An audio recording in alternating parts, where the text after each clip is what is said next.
La communauté de communes du Pays Né de la Mer a franchi hier une étape primordiale. Les élus ont en effet entériné la création d'un office de tourisme communautaire baptisé Pays Né de la Mer Tourisme. Cette structure, qui verra le jour officiellement au 1er janvier 2016, regroupera les offices de tourisme associatifs de Luçon, La Faute, l'Aiguillon et Saint-Michel-en-Lerme au sein d'une société publique locale.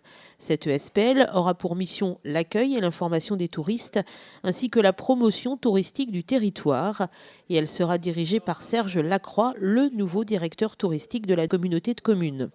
Cette étape décisive a donc été votée par l'ensemble des élus, sauf ceux de la Tranche-sur-Mer qui se sont abstenus.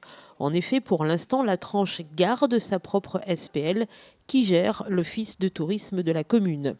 Serge Kubrick, le maire de la Tranche-sur-Mer, absent hier soir des débats, c'est Philippe Brulon qui s'est exprimé en rappelant que la Tranche ne vivait que du tourisme et que c'est pour cela que sa commune souhaitait conserver la mainmise sur cette économie et voulait donc que son office de tourisme soit et reste distinct de la structure intercommunale.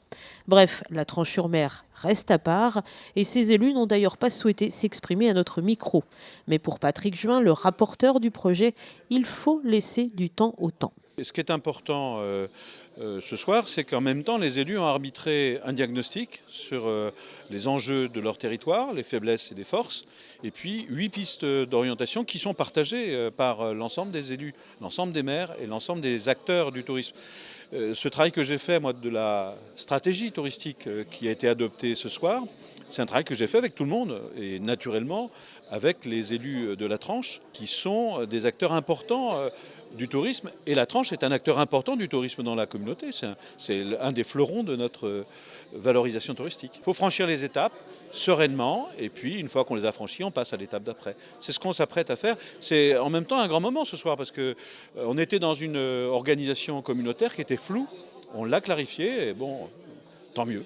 Cette première étape, on l'a dit, est importante et c'est vrai que c'est un bouleversement pour les offices existants. Mais pour Marie-Agnès Mandin, première adjointe et présidente de l'Office de tourisme de l'Aiguillon, il faut aller dans le sens de la communauté. Ah oui, c'est une étape importante, comme je l'ai dit tout à l'heure lors des débats. Bon voilà, c'est un fonctionnement d'office de tourisme sur la 1901 qui disparaît. Pour nous, les présidents, c'est vrai que voilà, on perd de notre capacité à être acteur sur le territoire. Mais bon, comme je l'ai répété, on accepte de rentrer dans une intercommunalité, on accepte une mutualisation. Et ben, à un moment ou à un autre, il faut aussi accepter de perdre ses prérogatives. De son côté, elle a d'ailleurs beaucoup de mal à comprendre la position de la Tranche-sur-Mer. Je comprends qu'ils peuvent être stressés parce que la taxe de séjour représente une somme importante. Ils ont un impact important sur le tourisme et c'est vrai qu'ils travaillent, que l'économie touristique est très importante. Mais comme je l'ai dit aussi, c'est qu'ils ont une force de frappe importante sur ce territoire. C'est la locomotive. Donc ceux qui doivent avoir peur, c'est plutôt nous, pas eux. On ne peut pas dire que ça commence mal ou ça commence bien. La tranche est positionnée, on a accepté. Comme l'a dit Patrick Juin tout à l'heure, on n'a pas donné la compétence tourisme intégralement à l'intercommunalité. On passe par phase, par palier.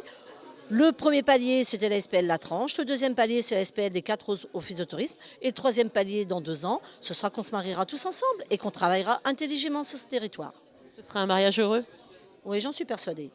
Quant aux 4 offices existants actuellement, les structures associatives qui les géraient pourront subsister et surtout, tout le personnel sera repris au sein de la SPL. Ils seront intégrés dans la société publique locale au 1er janvier 2016. Donc ils sont sécurisés dans leur emploi, ils gardent des fonctions naturellement sur leur territoire. Quant aux administrateurs, ils ont le choix de garder des formes associatives en dehors du cadre de l'ancien office de tourisme. Je crois que ce sera le cas à l'Aiguillon. Je pense que Luçon, par exemple, qui travaille beaucoup sur le patrimoine, a probablement intérêt, autour de son président Olivier Rigoire, à garder une structure associative. Et ils apporteront leur contribution, puisque vous l'avez compris, on a un comité technique qui travaillera avec la société publique locale, dans lequel nous retrouverons certains d'entre eux. Donc on garde naturellement le lien, les salariés on les sécurise, et les administrateurs on garde le lien parce qu'ils ont été bénévoles, ils vont continuer à apporter leur contribution au tourisme communautaire. Rappelons enfin que conformément à la loi, au 1er janvier 2017, la compétence promotion du tourisme deviendra communautaire. Reste à savoir si à cette date-là, les deux SPL continueront à coexister sur un même territoire ou si la structure de la Tranche-sur-Mer intégrera celle de la communauté de communes. Pour l'instant, rien n'est moins sûr.